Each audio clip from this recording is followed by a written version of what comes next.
Hi guys! So ngayon guys, gagawa tayo ng healthy snacks. At this is yogurt with peaches and hemp seeds, walnuts, and then yogurt of course. So yan yung yogurt guys. And then yung yellow is the peaches. So ito na yun guys, subukan na natin guys. So medyo maasim talaga ang yogurt guys.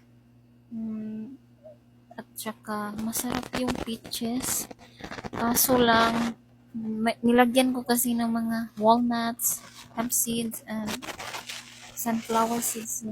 Nahirapan tayong mumuya kasi guys, kasi ayaw kong mabulunan kasi ang sakit sa lalamunan yung mabulunan ka ng mga seeds or nuts kasi mahilig tayo sa nuts guys.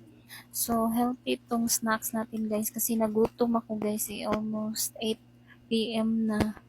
Nagutom ako kasi ano lang, hindi madami yung kinain ko for my dinner. So, nagutom si auntie kaya gumawa ng snacks.